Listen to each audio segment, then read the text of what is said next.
Ahora sí, vamos a hacer esto y ahí estamos. Pues, esta ya es la clase número 6.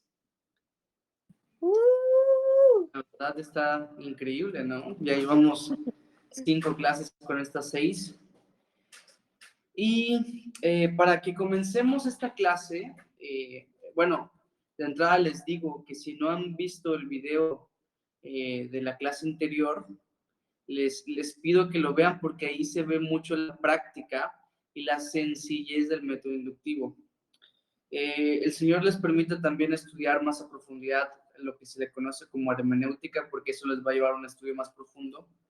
Pero para no hablar de cosas extrañas ahorita, hay que dominar primero este método inductivo y llevar. Ya vieron que a través de la clase pasada que vemos 3 ejemplos diferentes, de 3 pasajes diferentes en la escritura, pudimos llegar a resultados correctos a través de un método bastante sencillo.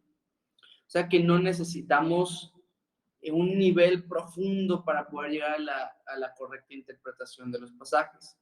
¿Es recomendado? Sí, claro, porque te va a llevar a aprender cosas nuevas, te va a llevar a profundizar en el mensaje que el Señor tiene. Pero con este método podemos llegar a la correcta interpretación, que es lo que queremos, ¿no? Poder interpretar correctamente la palabra y no decir una blasfemia y media con un pasaje que debería ser muy sencillo. Pero antes de que comencemos, vamos a orar y les tengo una palabra de exhortación antes de que empecemos de lleno la materia. Exhortación suena a regaño, ¿va? Exhortación bíblicamente es un ánimo. Así que, vamos a la familia. Señor Jesús, yo te doy tantas gracias de que podamos llegar a la clase número 6 de cómo estudiar tu palabra. De verdad que ha sido toda una aventura, todo un reto, porque yo sé que mis hermanos andan con muchas actividades, pero aún así están aquí, Señor, queriendo aprender a cómo estudiar tu palabra correctamente. Te pido que los bendigas, incluso en sus actividades, Señor, en sus trabajos, en lo que esté haciendo. Y pues que tú también los bendigas, Señor, por este esfuerzo que están haciendo de poder estar aquí para aprender y ser retados mentalmente, Señor, espiritualmente también, a poder encontrar lo que tú querías decirnos en tu palabra. Así que te agradecemos y te pedimos, por favor, que tu Espíritu Santo nos ayude y nos guíe. En el nombre de tu Hijo Cristo Jesús. Amén. Bueno, para que quiero llevarlos a Malaquías, uno de esos libros que tú dices, ¿qué es eso? No, no es un libro apócrifo, es un libro de la Biblia que está antes de Mateo. Ya más allá, ¿dónde está Mateo? Pues ya, ahí ya no te puedo ayudar, ¿va? O sea, Mateo es el Nuevo Testamento, pero Malaquías está justo antes. Si continúan en la clase de la hermana Alma, ahí vamos a descubrir quién fue Malaquías, su mensaje y todo ese tipo de cosas. Pero hay un pasaje que a mí personalmente me reta demasiado, por lo cual quiero usarlo también para retarlos. Este es Malaquías 1. Malaquías 1. Y solo vamos a ver 3 versos. Malaquías 1. Sigo hablando y rellenando este tiempo para darles chance de que encuentren Malaquías 1. Malaquías capítulo 1, versículos 6 al 8. ¿Ok? Voy a empezar a leer. Por favor, síganme con la mirada, o si no lo buscaste, pues por lo menos escúchalo. Dice, el hijo honra al padre y el siervo a su señor. Esto es un hecho, ¿no? Si pues yo soy padre, dice Dios, ¿no? Si yo soy padre, ¿dónde está mi honra? Y si soy señor, ¿dónde está mi temor? Dice Jehová de los ejércitos, a vosotros, oh sacerdotes, que menospreciáis mi nombre y decís, ¿en qué hemos menospreciado tu nombre? En que ofrecéis sobre mi altar pan inmundo y dijisteis, ¿en qué te hemos deshonrado? En que pensáis que la mesa de Jehová es despreciable, y cuando ofrecéis el animal ciego para el sacrificio, ¿no es malo? Asimismo, cuando ofrecéis el cojo o el enfermo, ¿No es malo? Preséntalo pues a tu príncipe, ¿acaso se agradará de ti o le serás acepto? Dice Jehová de los ejércitos. Lo que los sacerdotes estaban haciendo, se suponía que en la ley ellos tenían que ofrecer en sacrificio, obviamente esto es antes de Cristo, ¿verdad? Pero ellos tenían que ofrecer en sacrificio un cordero, y según la ley, el mejor de sus corderos. O sea, pues se nos supone que lo estás entregando al Señor. Pero ellos lo que hacían es que como de todas maneras si lo iban a matar, pues daban el ciego, daban el cojo, ¿no? El que no representara un sacrificio de verdad para ellos, sino que simplemente daban uno para cumplir con lo religioso, ¿ok? Y entonces dice Dios, a ver, regálale eso a tu príncipe. ¿Te va a agradar de que le regalaste un cordero cojo, un cordero ciego? Claro que no. Y yo quisiera exhortarles, mis amados hermanos, sin señalar a nadie, porque esto, como les dije, es un reto, es un ánimo. Que no trates esta escuela como trataste tus escuelas anteriores. Yo no sé qué clase de estudiante fuiste, pero si fuiste como yo, no trates esta escuela como trataste tus escuelas anteriores. Porque la diferencia entre una y otra es abismal. O sea, lo que tú aprendas ahorita, mis hermanos, lo que tú inviertes ahorita es para vida eterna. Lo que invertimos en otras escuelas es para esta vida terrenal. Sí mucho, porque algunas cosas ni siquiera las vamos a poder aplicar. Hasta el día de hoy sigo esperando el momento en que yo pueda aplicar cálculo diferencial en mi vida diaria. No, pero la cosa es que las cosas que aprendemos en esta escuela también es un sentido práctico, también es un sentido terrenal, pero sobre todo es para vida eterna. Así que no los tratemos igual, no te esfuerces igual, esfuérzate más, porque lo haces para tu Señor. Al final de cuentas, que yo te diga qué bien lo hiciste o que no te lo diga, no es importante. Lo importante es que lo estás haciendo para el Señor. Y no le presentes un trabajo que no te representó a ti un sacrificio, sino al contrario, esfuérzate para presentar algo porque lo haces para el Señor. Pero sí, si en tu escuela normal entregases un trabajo mediocre, te dirían algo y te pondrían una mala calificación, ¿no? Si no lo haríamos en una escuela normal, porque pues no está bien, ¿por qué hacerlo ahorita? ¿Me entienden? Cuando en realidad esto es más importante. Así que la exhortación de hoy, Malaquías, de que nos esforcemos, hermanos. Esforcémonos en lo que estamos aprendiendo.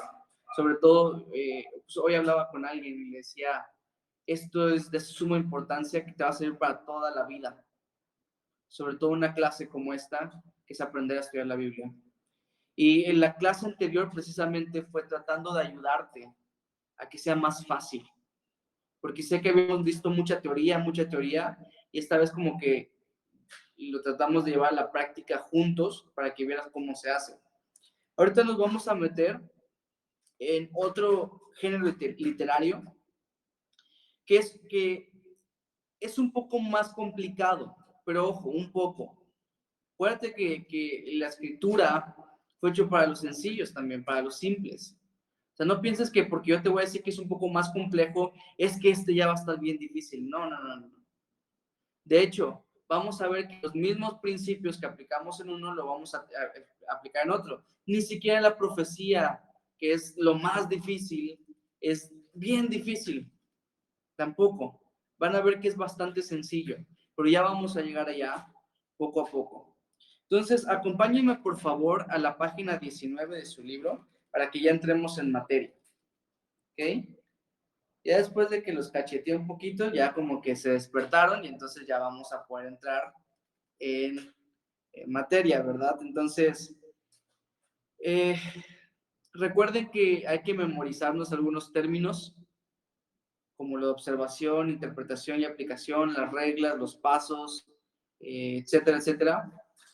Así que los vamos a repasar juntos, por lo menos por repetición, pero que te la aprendas de memoria, ¿ok? Igual algunos términos como espiritualizar, racionalizar, son importantes que te lo aprendas, no por otra cosa, sino porque son errores que son muy típicos en los estudios de hoy. Entonces, para no caer en esos errores, acuérdate, ¿no? Espiritualizar es quitarle el valor literal al texto, y racionalizar es buscarle un sentido lógico al texto.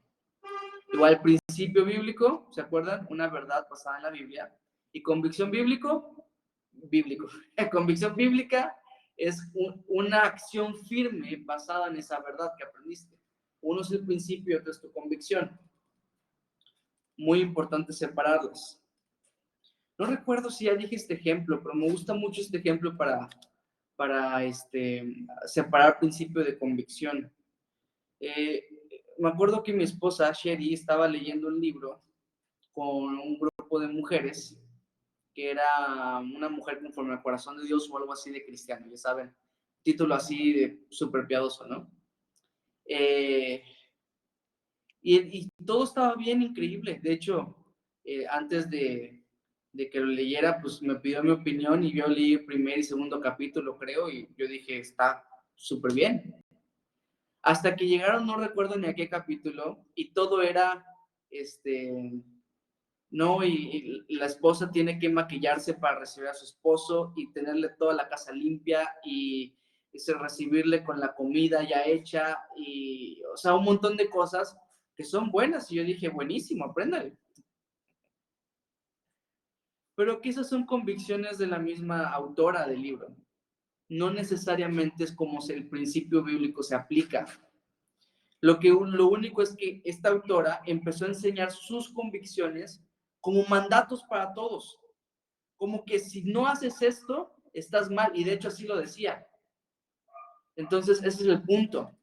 Que hay que separar. Una cosa es el principio bíblico, que es la verdad basada en la Biblia, y otra es la convicción, lo que nosotros sacamos para aplicarlo a nuestras vidas, ese versículo. Pero bueno, la forma narrativa, que es la más popular, 22 libros de la Biblia tienen esta forma narrativa en general, 17 del Antiguo Testamento y 5 del Nuevo Testamento. O sea, son bastantes libros, ¿no? Tomando en cuenta que son 66 libros en la Biblia, pues en cantidad de número de libros son una tercera parte, pero en realidad en volumen es muchísimo más. O sea que hay muchísima narrativa en la Biblia, por eso hicimos mucho énfasis. 3 semanas seguidas estuvimos en narrativa, en la lección número 2, en la 3 y en la pasada que vimos la práctica estuvimos en narrativa. Pero ahora nos vamos a meter al que menos en cantidad de libros tiene, que es la poesía. La poesía solo tiene 5 libros en la Biblia, en teoría, que están escritos en poesía, que están bajo este término, género literario, pero que en volumen no son tan poquitos. Solo Salmos tiene 150 capítulos, hermanos. O sea, en volumen es muchísimo también, así que por eso está en segundo lugar. Ahora, ¿qué es la poesía hebrea? ¿Ok? Porque estamos estudiando poesía hebrea, no estamos estudiando poesía en general. La poesía hebrea, como vas a ver, es muy diferente a nuestra poesía general que tenemos el día de hoy y que ha surgido a lo largo de la historia. Es la presentación de ideas, eso es muy importante, a través del lenguaje figurado en forma de paralelismos.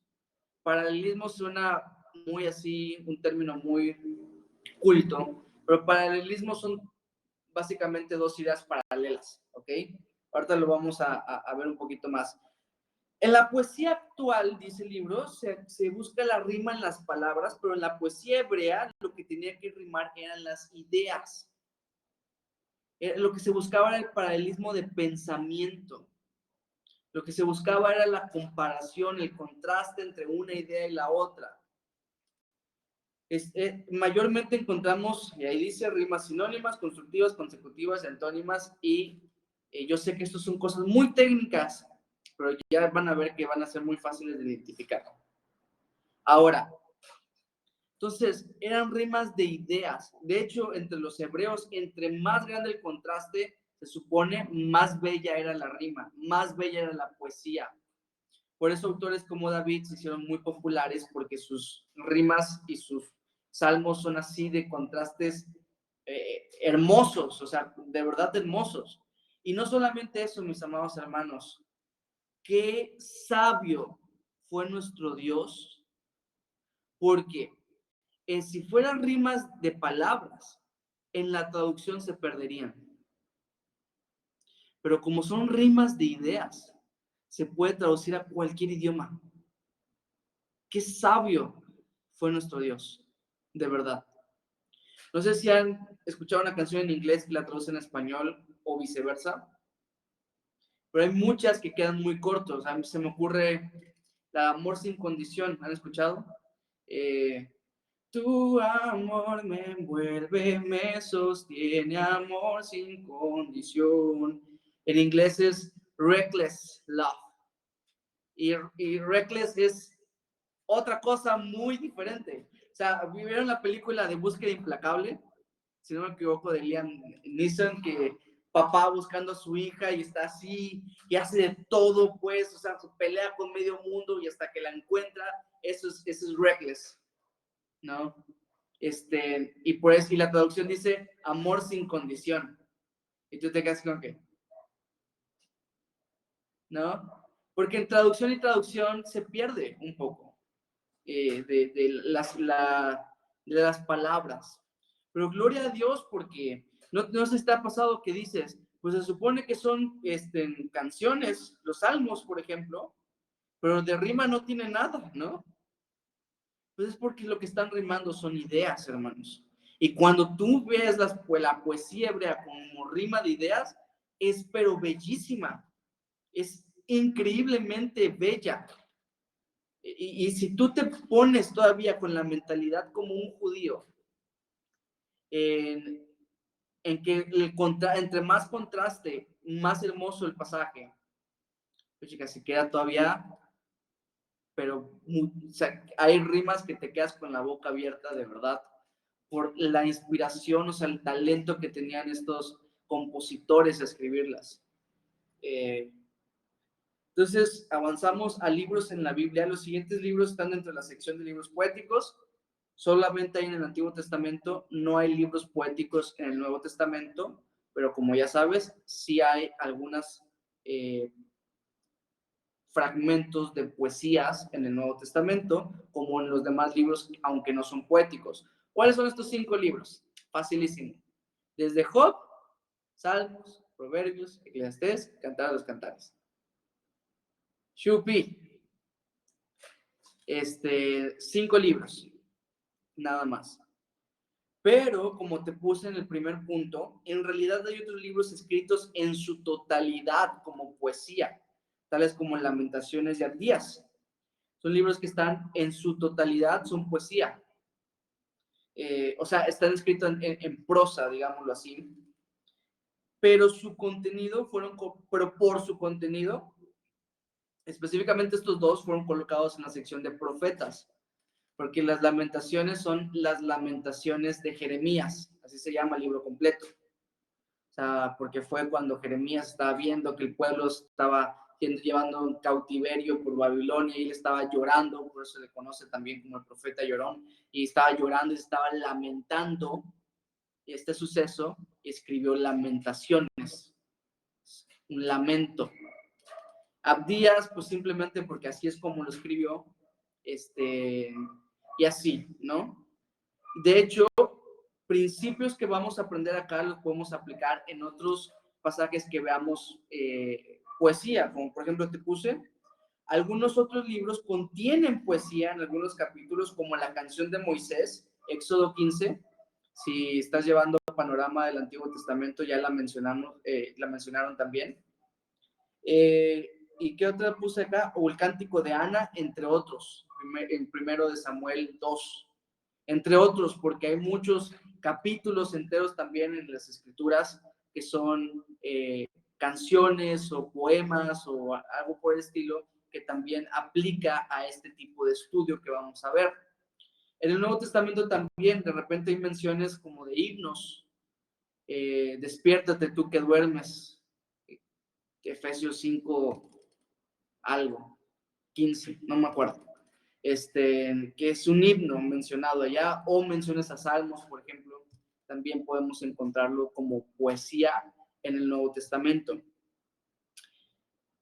A ver, ¿qué más? Dice, cuando lleguemos a la clase número 8 estudiaremos más a fondo ciertas figuras que la poesía usa mucho.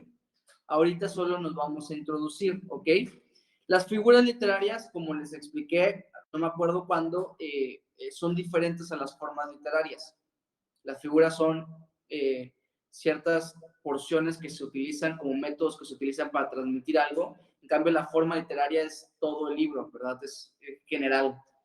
Pero bueno, cuando lleguemos a la lección número 8 vamos a ver figuras literarias. De hecho, eso es una de mis favoritas. Así que ahí ya vamos a llegar. Apenas vamos en la 4. Ahora, la pregunta que a nosotros nos interesa es cómo estudiarla. ¿Cómo vamos a estudiar la poesía hebrea? Esta forma literaria parece ser complicada, pero en realidad es bastante simple. Se los prometo. Es muy sencilla. O sea, lo que es complicado de poesía va a ser igual de complicado en narrativa, por ejemplo. O sea, cosas que de repente no entendiste. Es lo mismo que va a pasar en otro género literario. Se te puede complicar. Entonces, no va a ser más complicado en ese sentido. Lo único es que es diferente la narrativa y por eso lo vamos a aprender a estudiar. Del inciso A al C en la observación, en todas las formas será lo mismo, solo el D y el E cambiarán un poco y te lo explicamos a continuación. Pero antes, repasamos. Observación. ¿Cuál es la definición de observación? ¿Qué dice el texto? ¿Qué dice el texto? Así de sencillo. ¿Qué dice el texto? Estamos observando el texto. Ahora, nuestros 5 pasos, que ya te los debes de saber, porque son pasos a seguir cada vez que estudies, son, primero, leer cuantas veces puedas. La cantidad la determinas tú. Segundo, subrayar, anotar, ¿no? No, perdón, determinar la forma literaria, dijeron por allá, ¿va? Claro, en este caso, pues como ya vamos a ver, pues son poesía, pero de repente, por ejemplo, que tú ya sabes que la forma literaria de Éxodo es narrativa, y te topas con Éxodo 15, que hay un canto, claro. Sabes que tienes que pues, fijar esa parte como poético, no como narrativo. La 3, ahora sí. Escribe lo que más resalta. Exacto, amén. No sé qué dijeron, pero subrayar, anotar lo más importante, ¿no? Lo que más resalta para ti. Ahora sí, las 2 más importantes tal vez en este punto donde más te enfocas, donde más tiempo le inviertes, donde más rico va a ser tu enseñanza, tu estudio, perdón, es la D y la E, que son, la D son preguntas de reportero. De reportero o de detective. Y la E, busca el contexto. Buscar el contexto, ¿no? De repente, como ya sabemos, una pregunta y la otra responde, básicamente, ¿no? Pero es eso, hacerte las preguntas y responderlas, no nada más preguntarte, pues, sino, de hecho, responder lo que estás preguntándote. Ahora, ahorita que estamos viendo aquí en la página 19, en la pregunta dice, ¿quién es el autor? Eso puedes preguntarte, muchos salmos dicen, ¿quién es el autor? ¿Por qué lo escribió? Esto es súper importante. ¿Para quién? ¿Cuál es el tema principal? ¿Hay palabras que se repitan? ¿En qué momento se escribió? ¿En qué circunstancia estaba? Mira cómo dice el inciso E. Busca el significado de las palabras que no entiendes, porque de repente dice, no sé, con hisopo me lavaste y que no sé qué, y tú dices, ¿cómo con hisopo, no? Entonces, de repente tú puedas pensar con un cotonete o algo así, y nada que ver, ¿no? O sea, tú tienes que investigarlo también. ¿Qué es el hisopo? Porque el hisopo era un instrumento de los sacerdotes y bueno, ahí lo investigas, ¿no? Muchos salmos dan una referencia de cuándo fue escrito. Eso te ayudará a comprender el contexto y corazón detrás del poema. Eso es bellísimo. Cuando un salmo te dice, por ejemplo, y salmo lo escribió David cuando estaba siendo perseguido por su hijo Absalón. Tú lees el salmo y dices tú, más bien, tú lees la historia, luego lees el salmo y dices, wow. O sea, ves el corazón de un papá siendo perseguido por su hijo y está, o sea, ya es otro nivel. O el famoso Salmo 51, ¿no? ¿Es el 51? 50. Creo que es el 51, te se los voy a decir porque creo que lo puse aquí de tarea. 51. Tan famoso es que ni me lo sé. El Salmo 51, que es cuando David peca con Betsabé. Y tú lees la historia y ves que en ese momento David estaba realmente arrepentido por su pecado. El Salmo 51 cobra otro nivel de profundidad. Entonces, nótalo. No todos dicen cuándo fue, pero los que lo dicen, investígalo, lee las historias y te va a llevar a otro nivel de entendimiento. Pasamos a la interpretación, y la interpretación tiene 5 reglas. Que ya vieron que estas reglas las aplicamos también algunas en observación en la clase pasada, pero es porque son reglas para el estudio bíblico, que si sigues esas reglas te va a llevar a una correcta interpretación.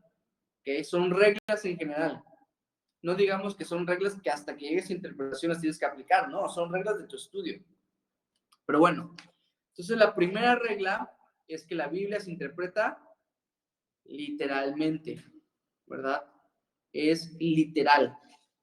No, no es cierto, esa es la segunda regla. Ya se las voy diciendo aquí como me las voy acordando. Lo importante es que te lo sepas de memoria. La primera regla es que hay una sola interpretación de la Biblia, ¿verdad? La segunda es que es literal. La tercera, díganmelo ustedes para que no me confunda. La Biblia interpreta la Biblia. La Biblia interpreta la Biblia. Importantísimo. Sobre todo con doctrinas esenciales, no son resguardadas para un solo versículo, sino que hay respaldo en muchas partes. La número 4, que es parecida.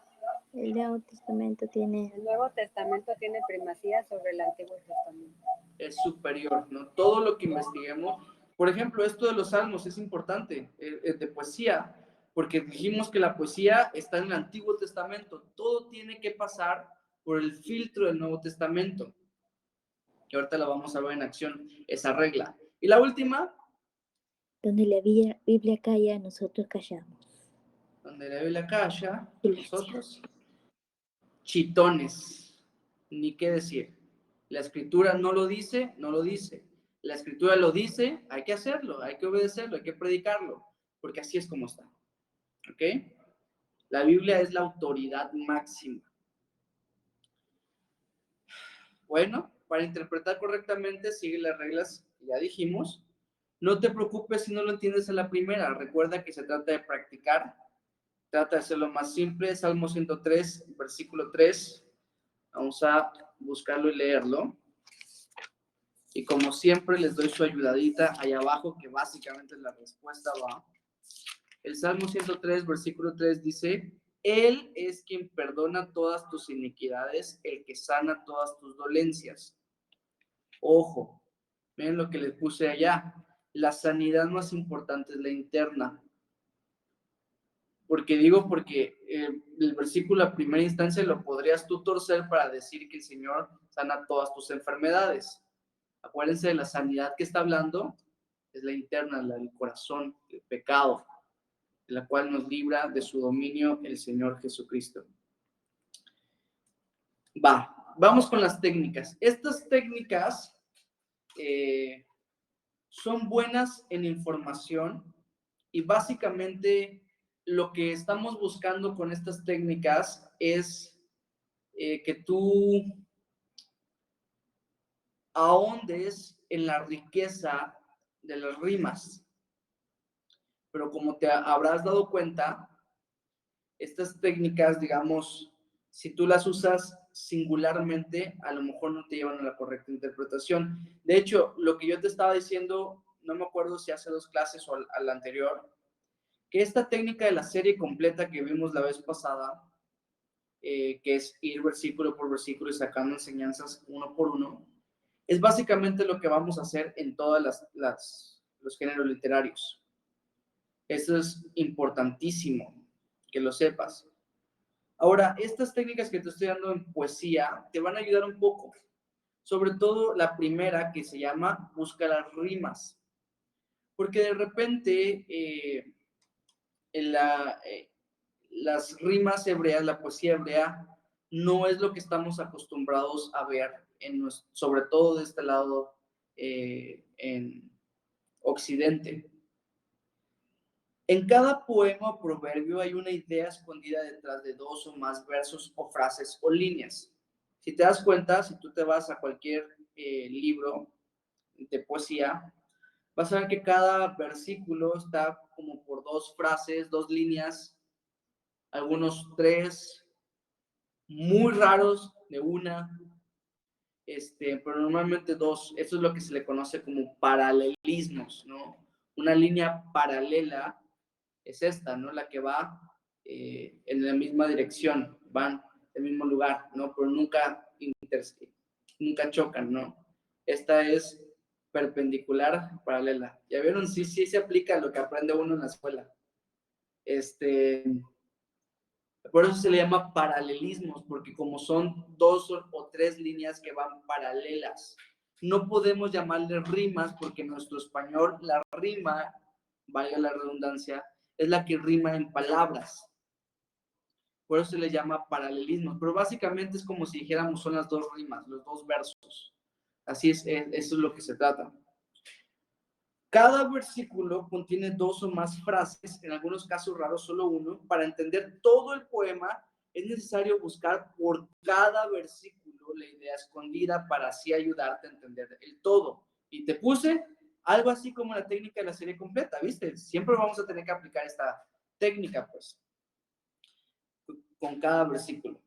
Vamos a ver un ejemplo en las formas más comunes. Ahí te puse las 4 rimas más comunes que hay en la poesía hebrea. No son todas, pero son las más comunes. Y de hecho, si tú las buscas, no van a tener estos nombres. Tienen nombres más técnicos y difíciles, pero para nuestro mayor entendimiento, le puse nombres sencillos. Número 1 es la rima sinónima, que es un sinónimo. Dicen lo mismo, pero con diferentes palabras. Ahí te va un ejemplo en Proverbios 12:28. En el camino de la justicia está la vida, y en sus caminos no hay muerte. Es lo mismo. Dice lo mismo. Y ahí agarraríamos la enseñanza de ese versículo. O sea, lo que pasa es que tú te podrías detener línea por línea, pero cuando te topas con una rima sinónima, no tienes que irte línea por línea, pues, porque sabes que dicen lo mismo y entonces sacas una sola enseñanza de allá. Por eso te ayuda a identificar las rimas. ¿Cuál es lo que quiere decir? Debemos seguir la justicia para andar en vida. Sencillo. Ya saben que aquí no nos complicamos las cosas. Entonces, dice lo mismo. Antónimas, lo contrario, ¿verdad? La segunda línea dice lo contrario de la primera. Ahí te hago un ejemplo. El odio despierta rencilla, está hablando del odio. ¿Qué es lo contrario del odio? Pero el amor cubrirá todas las faltas. Es una rima antónima porque dice lo contrario. El amor es más poderoso que el odio, cubre multitud de pecados. Tengo la teoría, todavía no confirmada, pero desde que escribí este libro hasta el día de hoy, que fue hace como un año, sigo fijándome en este tipo de rimas y me sigue pareciendo que es así, que es la segunda línea la importante. La segunda línea, como los hebreos lo que quieren hacer es un contraste. En el segundo renglón, en la segunda línea es donde se va a ver ese contraste. Entonces, la segunda línea siempre va a dar el mensaje principal.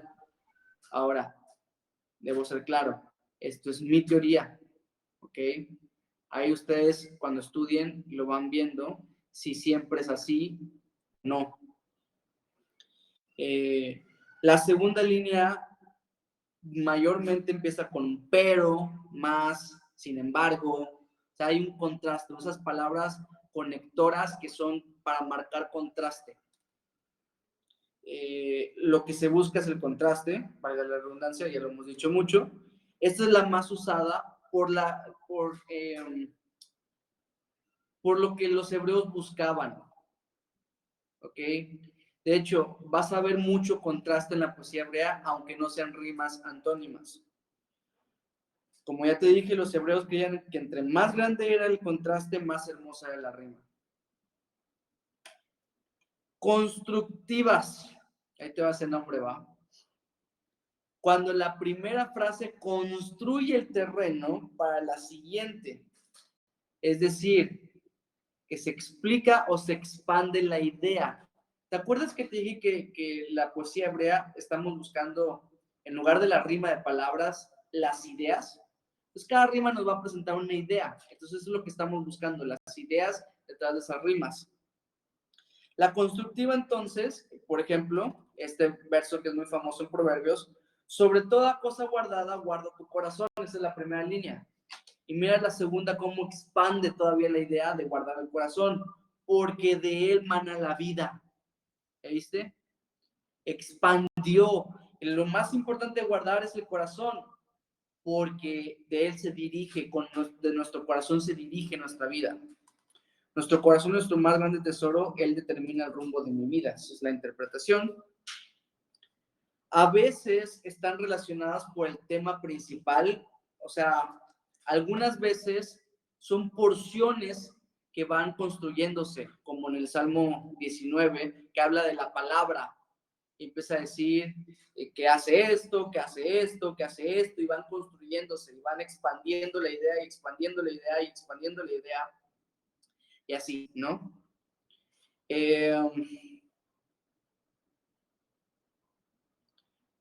Pero bueno, entonces, esa es con la rima constructiva que construye las ideas, y la siguiente, que es la consecutiva, o sea, obviamente porque va a continuar. La segunda línea continúa o completa la frase, pero no la idea. Esto es importante, ¿ok? En la constructiva se continúa la idea, en la consecutiva se continúa la frase. ¿Entienden la diferencia? O sea, en la constructiva vas expandiendo la idea. Sobre toda cosa guardada, guarda tu corazón, porque de él mana la vida. Pero en la consecutiva es la frase la que va a continuar. De hecho, en la gran mayoría de rimas consecutivas se pueden leer como una sola frase. Miren esto. Pero yo he puesto mi rey, y hasta ahí se queda la primera línea. Como que no termina. Porque él la va a continuar, la frase va a continuar en la siguiente. Sobre Sión, mi santo monte. ¿Ya viste? Si tú lees solamente la segunda línea no tiene sentido, ¿no? Pero porque va continuándolo. Dios habla de un rey especial sentado en el monte santo. Por cierto, este es mesiánico. Habla de Cristo. Si en su segunda línea empiezan con y o con alguna de esas palabras conectoras que añaden, pueden pertenecer a esta categoría también. ¿Cuál es la técnica? Que por cada versículo vas a anotar la idea, como lo hicimos en la serie completa, en la narrativa. Solo que vas a agarrar y vas a decir, bueno, todo esto es una rima. Entonces, ¿cuál es la idea que está tratando de dar el autor sobre esta rima tan grande que tengo acá? Es un poco técnico esto y seguramente no lo vamos a agarrar a la primera. Está bien, no tienes que andarle poniendo nombres a cada verso que tú veas en Salmos y de repente pones sinónima, antónima, consecutiva, o sea, tal vez no lo vas a hacer así, pero sí entender que las rimas funcionan para sacar una idea principal. Eso es lo importante. De hecho, vamos al Salmo 23, por favor, acompáñame a tu Biblia.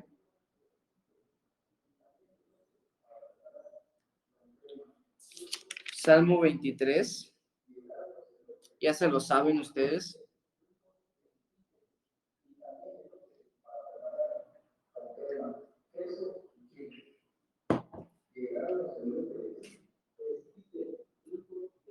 Salmo 23 del 1 al 4. Si quieren elotes me avisan.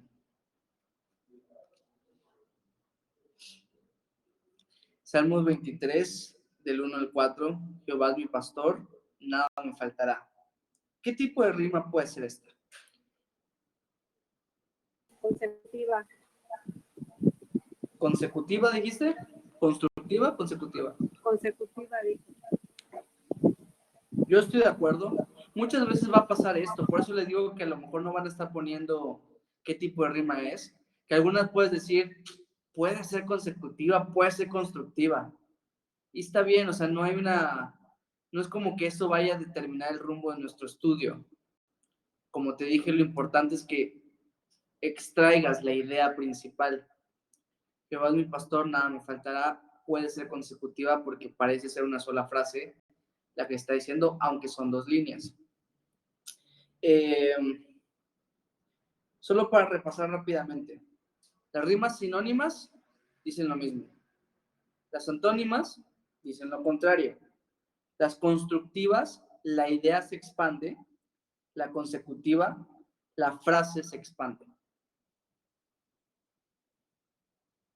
Más o menos. Sinónimas dicen lo mismo. Antónimas dicen lo contrario. Constructivas, la idea se expande. Consecutivas, la frase se expande. Creo que así son un poco más fácil de identificar. Pero lo importante es entender la idea detrás del paralelismo.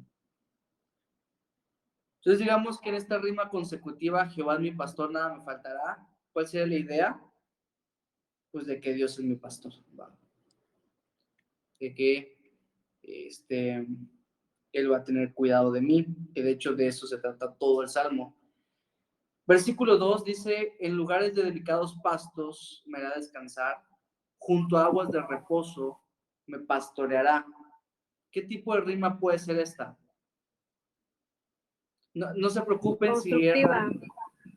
¿Cuál? Constructiva. Constructiva, ok. ¿Alguien piensa diferente? Yo digo que sinónima. Sinónima, exactamente. Sinónima, ¿por qué? Esto se los quiero explicar.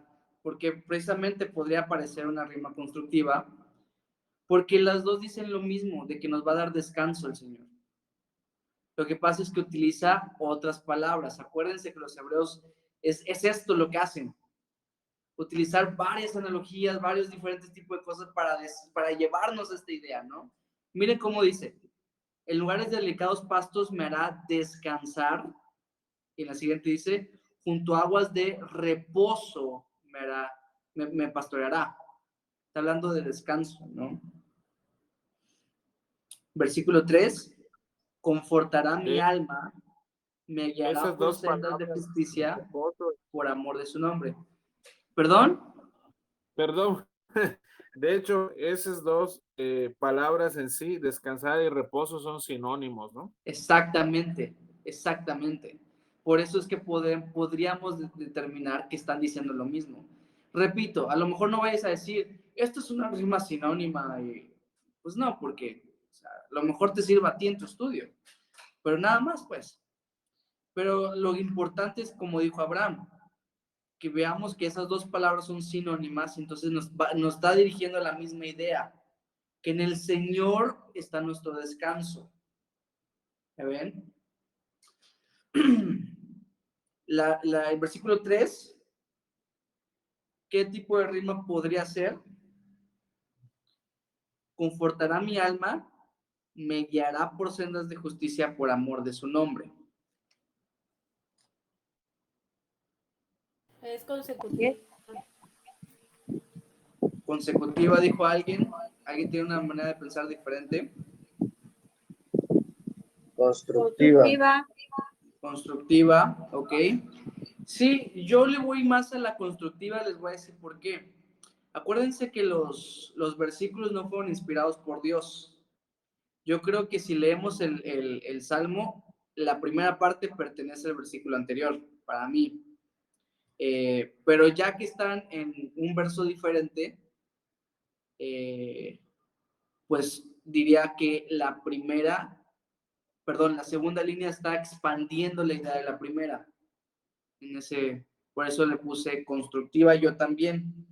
O sea que, si las vemos como una rima constructiva, queda muy hermoso. Miren esto: confortará mi alma, me guiará por sendas de justicia por amor de su nombre. O sea que en su guía me confortará, ¿no? Porque están expandiendo la misma idea. Queda muy precioso de esta manera. El versículo 4 nada más, hasta ahí nos vamos a quedar.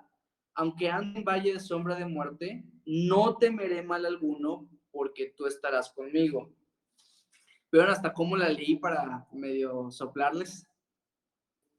¿Qué tipo de rima creen que es esta? Es antónima. Antónima. ¿Ok? O el contraste que aparece en aunque ande en valle de sombra de muerte, no temeré mal alguno. Puede ser. De hecho, no leí una parte, ¿vas? Que no la tengo subrayada en mi vida. Tu vara y tu callado me infundirán aliento. Me la comí. ¿Quién piensa diferente? Yo creo que es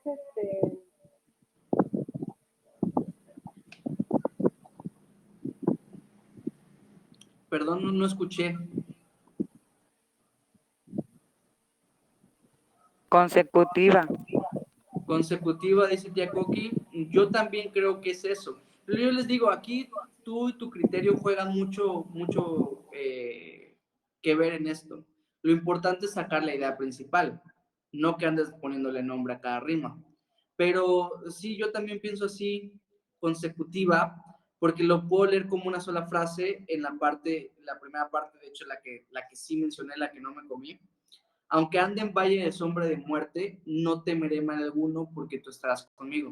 O sea, se lee como una sola frase, por eso le puse consecutiva.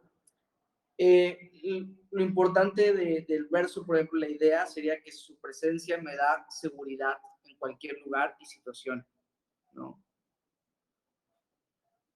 Y todo como les dije, está hablando del Señor como nuestro pastor. Pero bueno, ya hablaremos de esto un poquito más adelante. Técnica número 2, continuamos en nuestra página 21. Busca las figuras. La cosa es que las figuras literarias las vas a encontrar en nuestro capítulo 8 del libro, no en este. Aquí solo te puse 2 tipos de figuras literarias que son muy fáciles. Comparación o símil, como su nombre lo indica, se usa para comparar 2 cosas, normalmente unido por un como o asimismo. Las que no tienen un como o asimismo, de hecho se les llama analogías, las que no usan una palabra de comparación. Por ejemplo, el Señor dijo, yo soy la puerta. O sea, el Señor no dijo, yo soy como la puerta, pero obviamente en un sentido literal el Señor no es una puerta, pero usó la analogía de una puerta para indicar que solamente a través de Cristo podemos obtener la salvación. Solamente a través de Cristo podemos entrar. Es una analogía. Pero hay que se utiliza estas palabras conectoras de comparación, así como el mismo ejemplo que les acabo de poner del Salmo 42:1, que dice, como el ciervo brama por las corrientes de las aguas, así clama por ti, oh Dios, el alma mía.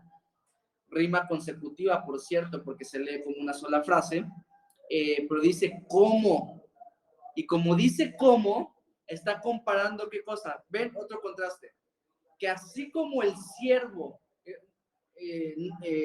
¿cómo se llama? Animal Planet. No sé si esperarme al comercial que está pasando aquí afuera de mi casa o seguir con la clase. Pero así como en Animal Planet, ¿no? Que de repente tú puedes ver cómo los venados van ahí, los ciervos van y braman, o sea, se alejan muchísimo de donde está el agua y braman de dolor porque tienen sed.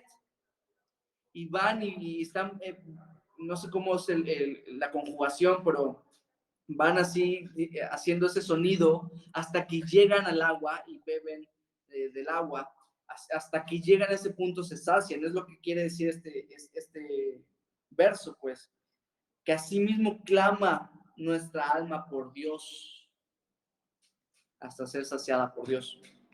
Nuestro anhelo por Dios debe ser nuestra necesidad, porque un siervo, el agua es su necesidad.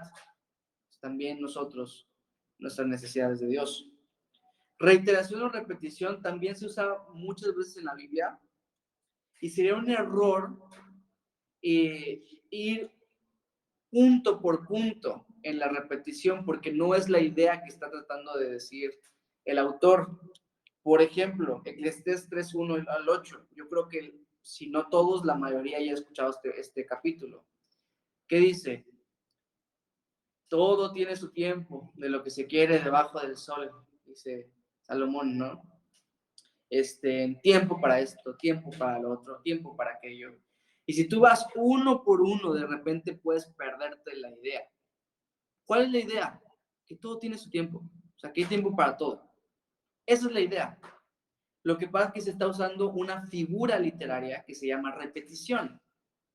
Porque todas estas cosas que se están diciendo son para mostrar la misma idea. Y así hay otros capítulos que cuando lleguemos a figuras literarias les voy a mostrar otros ejemplos que también se utilizan muchas repeticiones para decir un solo mensaje o una sola idea.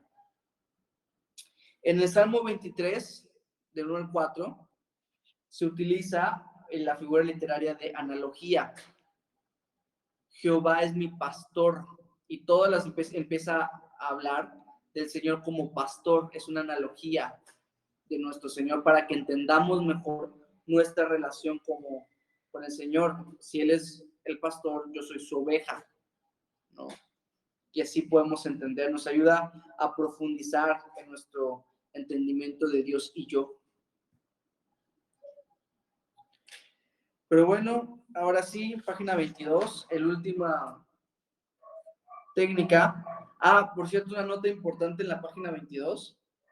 Solo puse figuras literarias de poesía, pero las figuras literarias están en todos los géneros literarios. No crean que las figuras literarias son exclusivas de la poesía. Obviamente las vemos mucho en poesía porque son parte de las riquezas o técnicas que enriquecen el poema. Pero asimismo las encontramos en todas las narrativas, en todos los géneros literarios. Narrativa, poesía, profecía y epístolas. Ahora busca el tiempo y esto, Perdón. ¿sí? De hecho, por ejemplo, viendo esta de repetición, a mí lo que se me vino inmediatamente a la cabeza fue que el Señor Jesús muchas veces usaba decir, de cierto os digo. Entonces, claro. Que era así como, hey, claro. Importante, hagan caso.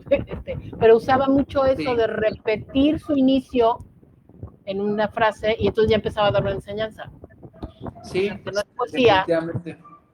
No, y la cosa es de que la encontramos en estas figuras literarias. Ya vamos a llegar allá en el capítulo 8, pero de verdad que toda la Biblia está plagada de figuras literarias. Método inductivo no las estudia a profundidad como tal, pero se me hace que como toda la Biblia está llena de figuras literarias, dedicarle un capítulo vale la pena para que entendamos mejor. Porque de repente tú llegas a tu estudio en Eclesiastés y estás ahí viendo que, no, pues sí es cierto, hay un tiempo para abrazar y hay un tiempo para abstenerse de abrazar. El Señor quiere decir con esto que, y de repente ahí pierdes tú el sentido, te vas ahí, te desvías pues del mensaje, lo que te está tratando de decir. Es que hay tiempo para todo, así de sencillo. Obviamente, si tú vas cosa por cosa, no creo que llegues a una blasfemia, pero podrías llegar a desviarte de la interpretación correcta de ese pasaje. Técnica número 3, busca el tipo, y esto es exclusivo de los salmos, ¿ok? Pero no hay que por eso menospreciarlo, porque como te dije, son 150 salmos en la Biblia. Aunque algunos capítulos, por ejemplo, de canciones como el Cántico de Moisés, que Moisés, de hecho, no solamente lo hizo en Éxodo, sino que también en otros lugares como que le gustaba también componer. De hecho, hay salmos que están escritos por Moisés. En Deuteronomio también vemos en sus bendiciones, lo dijo en forma de poesía, como un canto, ¿no? Y así. Pero entonces dice que existen tipos de salmos, diferentes tipos de salmos. Esto va a funcionar más como información, porque como las rimas no creo que estés ahí literalmente determinando 250 salmos a qué tipo pertenece. Pero es muy bueno saber esto. Nos va a ayudar muchísimo en nuestra interpretación, se los prometo. No le des ideas, Sherry. Proyecto, ¿va? Son 7. Obviamente puse 7 porque es un número bíblico. Porque ya estaba en el 5 y dije yo, ya qué más pongo, pero me las ingenié para poner hasta 7.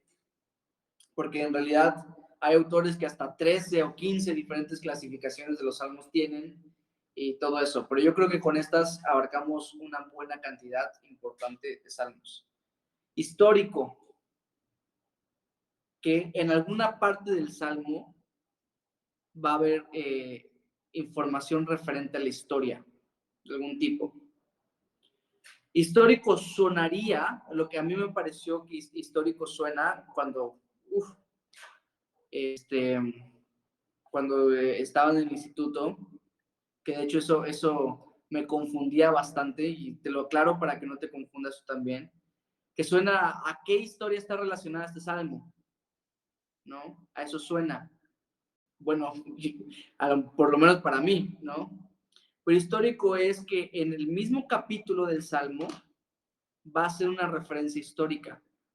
A eso se refiere con un salmo histórico. Y se está conectado con algún suceso puntual de Israel o de la vida del salmista.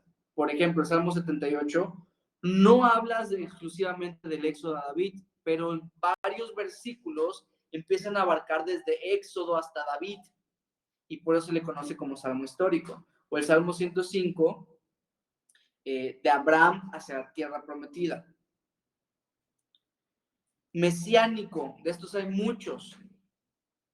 Está conectado con algún suceso en la vida de Cristo. Eso es importante porque Cristo, para cuando se escribió en los Salmos, todavía no había venido. Su primera venida fue mucho después.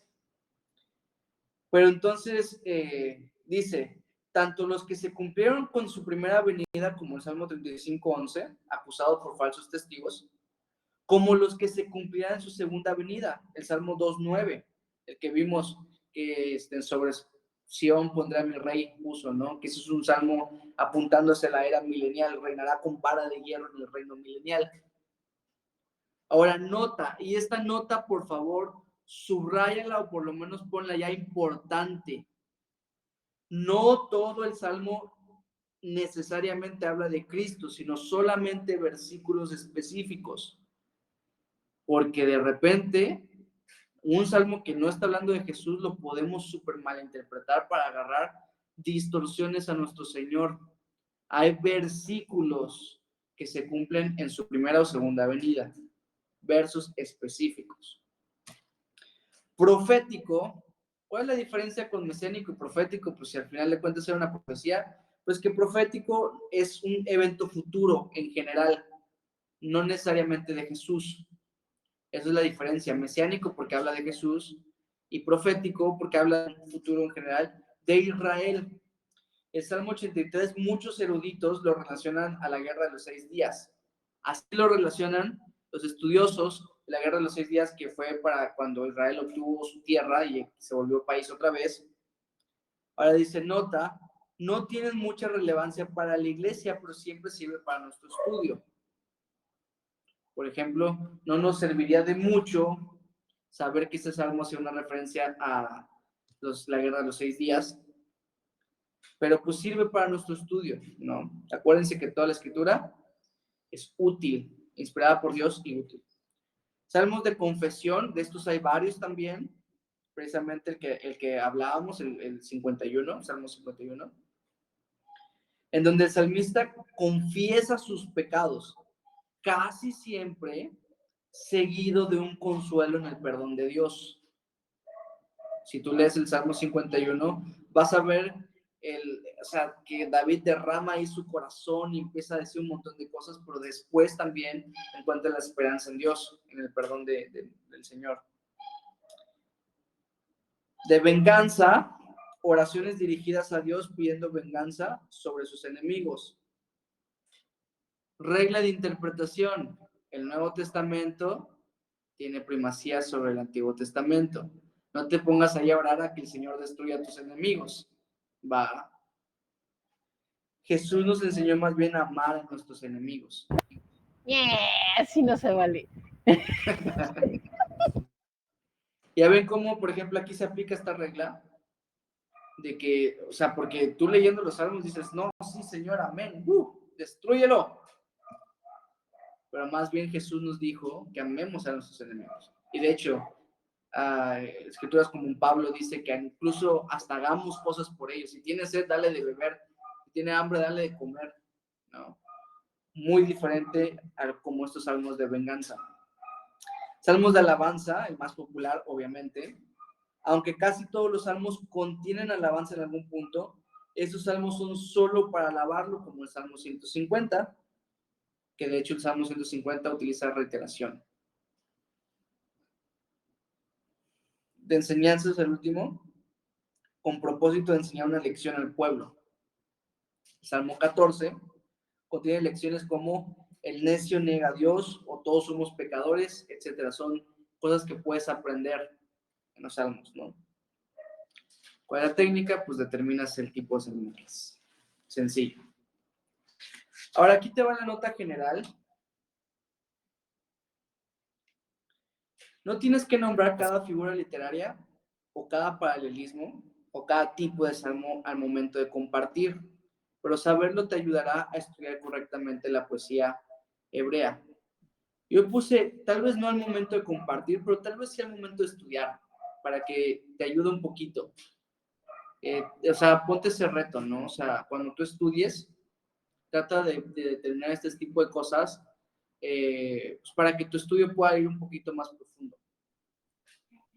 Algo importante, y déjame decirte que esto es muy importante. Por favor, leámoslo. La regla de interpretación de el Nuevo Testamento tiene primacía sobre el Antiguo Testamento. Miren cómo aplica esto. Va a ser vital en nuestro estudio de la poesía. No todo en la Biblia fue escrito para la iglesia, pero toda es útil para ella. ¡Bam! De verdad, no todo en la escritura fue escrito para nosotros, pero todo nos es útil. Entonces, aquí te va. El templo judío y a veces la nación de Israel puede considerarse una figura anticipada del cuerpo de Cristo. Figura. No quiere decir que Israel es en la iglesia o algo así, pero sí puede ser tomado como una figura del cuerpo de Cristo. O sea, nosotros. Las batallas pueden tomarse como la guerra espiritual que vivimos los creyentes. ¿Viste? Las bendiciones materiales de Israel como las bendiciones espirituales que tenemos en Cristo, y así podemos continuar con una lista de cosas. Por eso es que el Nuevo Testamento tiene la primacía. Todo lo que veamos tenemos que filtrarlo por el Nuevo Testamento. ¿Ya ves? Aquí es donde se aplica esta regla. Para aplicar correctamente, sigue las reglas que vimos en el capítulo 2. Ya sabes que tiene que ser sencilla, coherente a lo que interpretaste, práctica y personal. Muchas gracias, mi amor. Personal también. Pues así ya lo hicieron. Déjenme decirles que este ejemplo de poesía al final no me gustó porque no apliqué mucho las técnicas que vimos, así que les voy a poner un nuevo ejemplo, ¿ok? Y para ello nos vamos a ir a Proverbios. Ya no tiene mucho caso leer la de Lamentaciones, pues ya la leyeron, se supone. Pero vamos a Proverbios, capítulo 31. Y vamos a aplicar un poquito de método inductivo en 3 versículos, para que sea corto. Aquí ya estamos llegando al final de la clase. 31, 10, 11 y 12. Popularísimo también. Facilísimos para que veamos cómo aplicar el método inductivo. De hecho, si no saben, el Proverbios 31, que habla de la mujer virtuosa, desde el 10 hasta el 31, es un acróstico de todas las letras del abecedario hebreo. Empieza con cada una de esas letras, como el Salmo 119. Así también lo hace.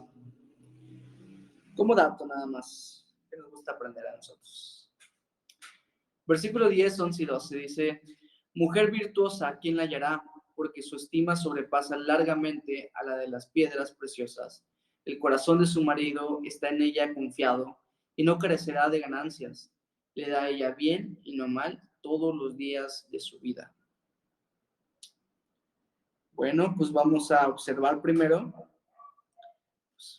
En general, Proverbios es un libro de sabiduría, libro de refranes atribuidos a Salomón.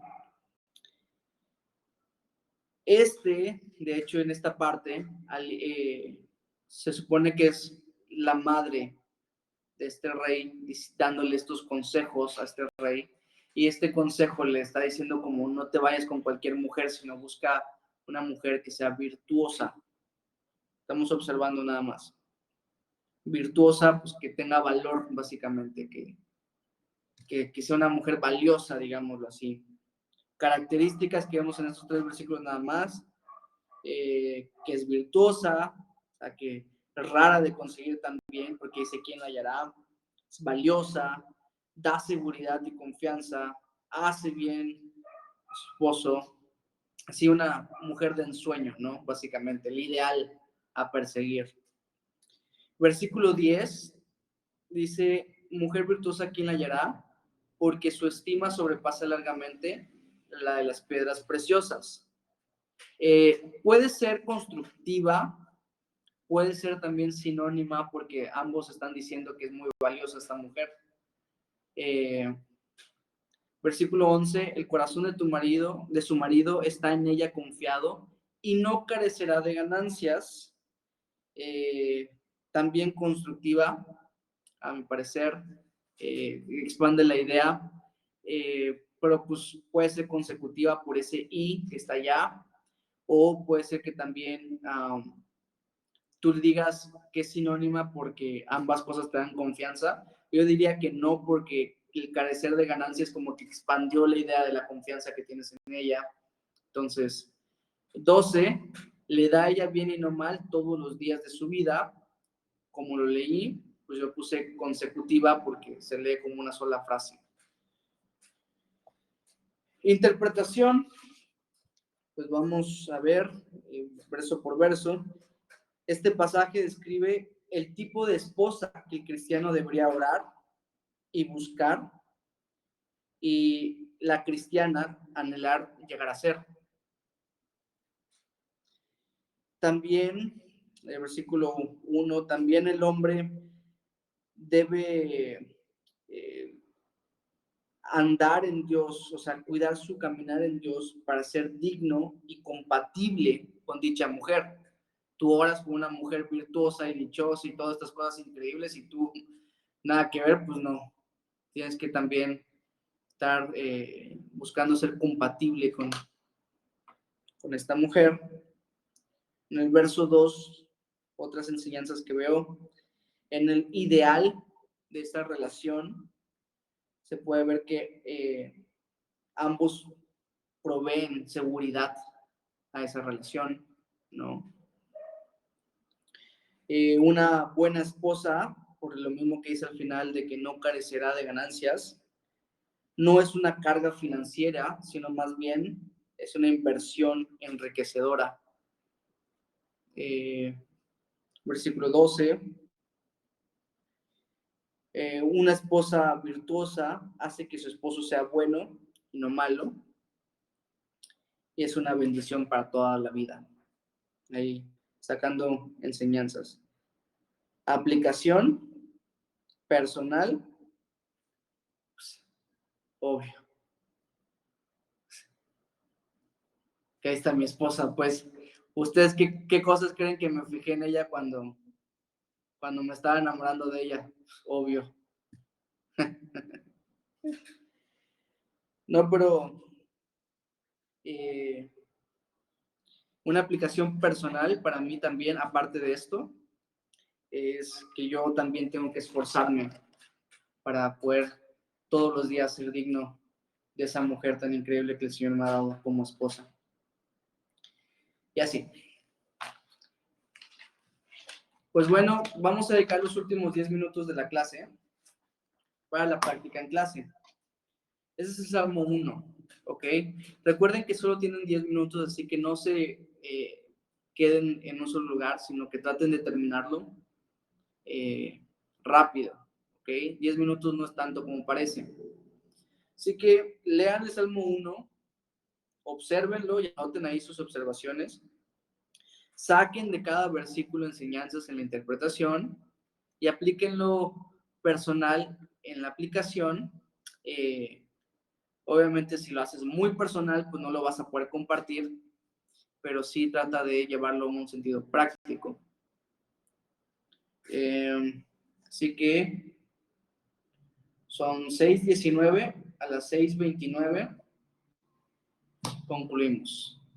Empiecen pues la práctica en clase. Creo que se acaba de unir tía Coqui, nada más para que lo Es que se escuches. fue mi internet. Está fallando ahorita ya mi internet. No sé si ya se van a acabar las megas, no lo sé. Pues solo para que lo hagas es en la práctica en clase, en la página 24. Tienes 10 minutos para observar, interpretar y aplicar, ¿ok?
2 minutos, mis hermanos. 2 minutitos más.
Tiempo.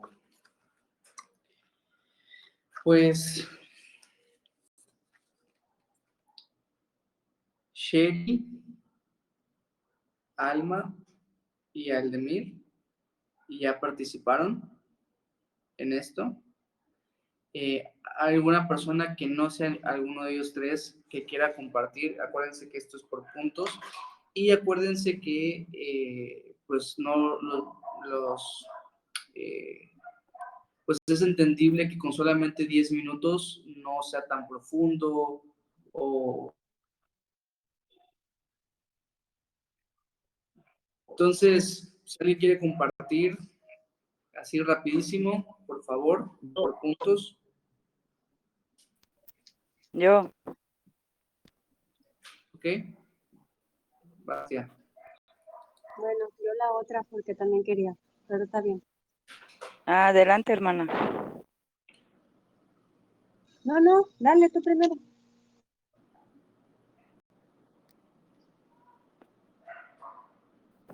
Es que sí me da tiempo de servirle a Tonita. Vamos, una Yo, persona que comparte una vez. ¿me escuchas? Sí, sí, adelante, Abraham. Bueno, pues así, básico.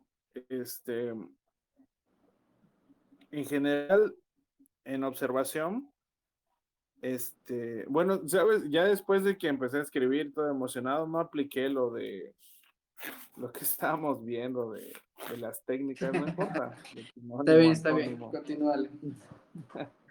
Me emocioné leyendo.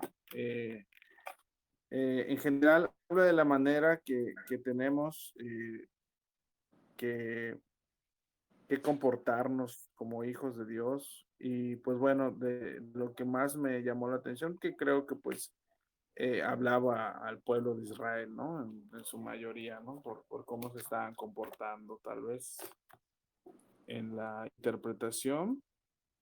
Bueno, lo más importante es cómo empieza, de hecho, ¿no? Que es bienaventurados, ¿no? Que para mí es la idea principal y donde explica que pues bueno, el rechazar lo malo, ahí está la bendición del Señor, ¿no? Entonces, como aplicación personal, pues es un salmo que es muy importante en mi vida, donde el salmo menciona que pues hay que cumplir con la ley, ¿no? De Jehová, que nos deleitemos, dice. Y ya aplicándolo a nuestro tiempo, ya después de que llegó Jesucristo, pues bueno, es seguir sus enseñanzas y su ejemplo. Entonces es un salmo importante. Y hay en la parte donde dice que porque Jehová conoce el camino de los justos, entonces es prácticamente una de las cualidades de Dios y del Señor, ¿no? Que todo lo sabe, así que no podemos hacer como que no, como que podemos hacerlo mal, no va a tener consecuencias. Así lo apliqué yo. Muchas gracias. Déjeme nada más, termino la grabación para que